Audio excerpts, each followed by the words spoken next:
Hello, welcome back to Otter Pop Culture. Today we're going over Cub Sport's second or fourth album called Like Nirvana.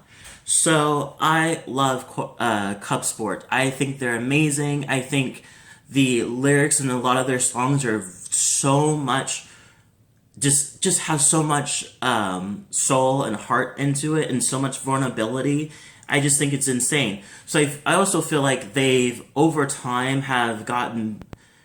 they have shied away from the mainstream direction as each album gone on, and I feel like this is exact it as more the further they fell away from it, the more into it I got into it. I listened to This Is Our Vice, and I like that one, and I loved Bats. I thought Bats was really nice, and I felt like it was a nice transition into a much more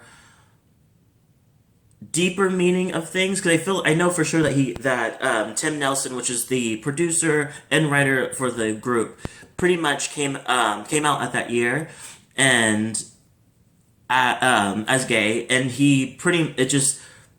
I felt like that just opened so many more topics that they could talk about.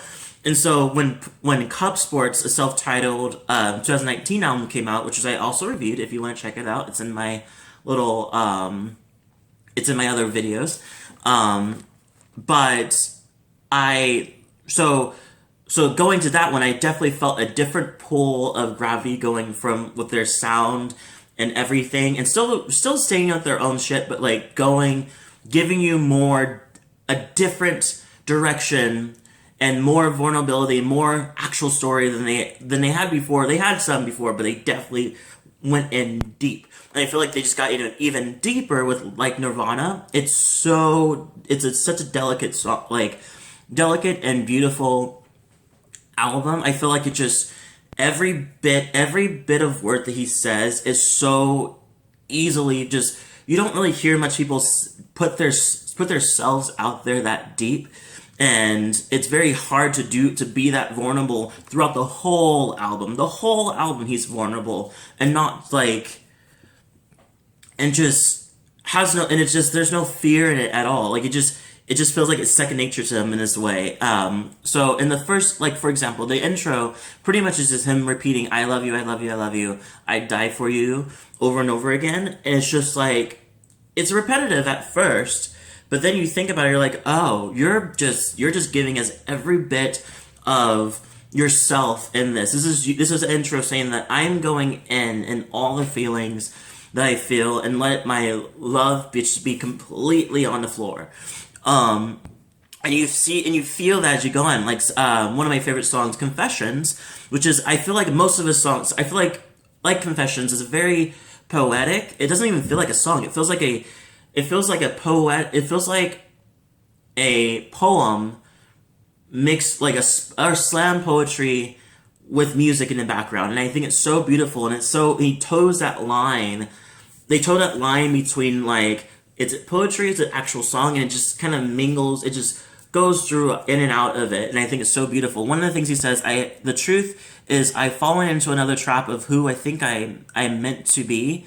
And I think that's so, like, a lot of people probably feel that way. It's just, we battle so hard with the idea of moving with societal norms and then going to the different, going and then figuring out what we actually want to do or who we actually want to be. And I think that's what we always stumble to get to that point. And maybe you never really get to that point, but I feel like that's exactly what he's trying to say. It's just like, there's so much going on, like, I try to find myself, and I find out, like, I fall into this direction thinking that could be me, and it's like, nope, that's not me.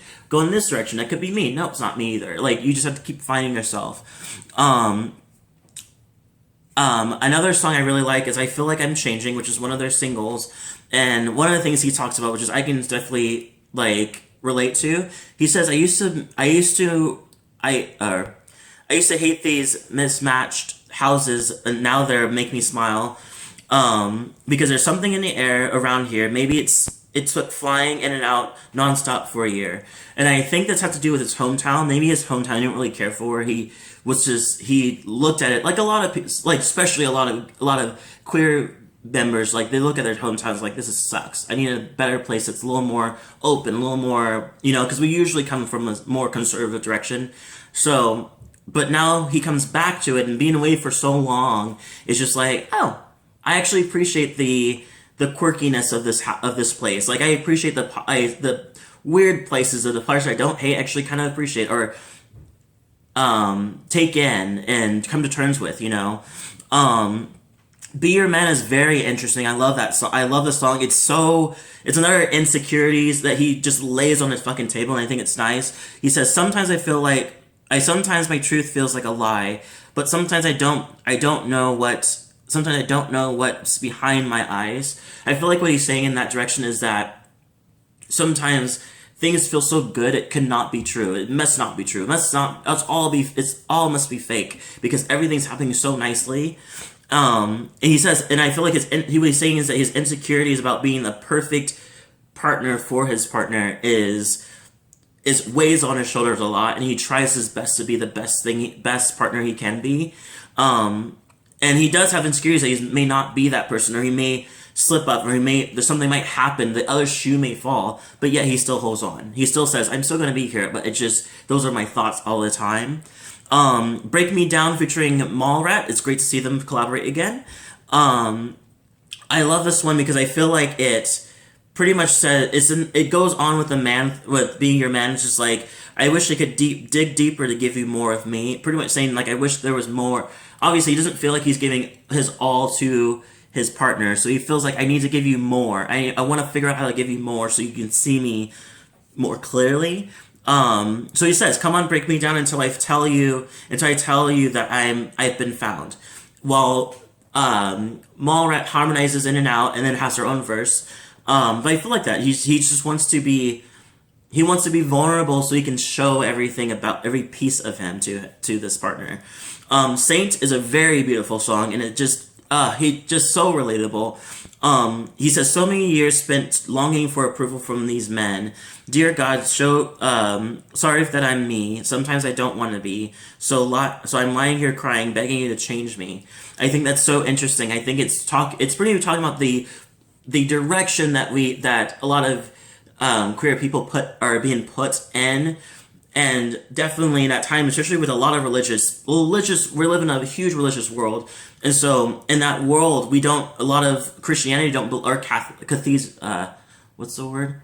Anyway, Catholics don't really believe in the gays, or a lot of other religions don't really believe that homosexuality is a thing, and it's a sin. And so he's had times where he felt that way. And I feel like, Oh Lord does a nice nod to that in his in Bats, I think it was, where he just like, don't turn your back on me. I feel like that turns into this. It's just like he begged God to like fix him and everything, and then now he's much more accepting of who he is, and he's like, okay, I know I'm not a sin. And I spent all these years doing that, but now I say no more, He says that. He's like, but I'm done with that now. So I'm raising myself up. I'm putting myself out there I'm helping myself be the better person that I can, that I am, and loving myself for who I am. Obviously his mom had an issue with it. Mom's kind of sad. Scared that I'll end up in hell. The go-to that a lot of religious people think in that direction. And then finally, I love 18. I think it's so beautiful. I think the falsettos he never fails with his falsetto. It's just so clean and so crisp. This one I feel like it's an ode to music. He says, sometimes something about the music made me see we're really free. And he says, like, I guess I wrote this all to try and heal from that. And he says, like, I don't really care if it's sad music, happy music. I don't care. I'll die happy just knowing that the music is out there. And I really think that's really beautiful. I feel like a lot of songs like Be Your Angel, Nirvana, and Grand Canyon is a very beautiful kind of like just a mood. It's more a mood poetry than it is like an actual song to me. But I like that for that reason. I feel like it's so beautiful to go that direction. And like Grand Canyon's like forget the limits that we've learned, and he just wants to fall into this love so deeply, and I feel like he feels it so deeply. And he mentions he's a Scorpio, so that might make sense. So and a Cancer moon, so that's just all the type of emotions. So yeah, it's a very beautiful album. I give him so much credit for being so vulnerable and making it feel so beautiful to be vulnerable. It makes it just feels so right to hear him, like to hear it coming out for him, and just like, this feels right. This feels like you're making it okay to be sensitive, to be vulnerable, to talk about your feelings and make it seem so beautiful. It's just, anybody wants to just immediately do that. I give this album, I know I'm being whatever. It's my video. I'm giving this album a 10 out of 10 because I just love the vulnerability. It's worth noticing. Leave a comment below. Tell me what you thought. If you liked it, you didn't like it, or whatever, just let me know. Don't forget to like, subscribe, hit the notification bell to get more of my videos. And I hope to see you all in the next video.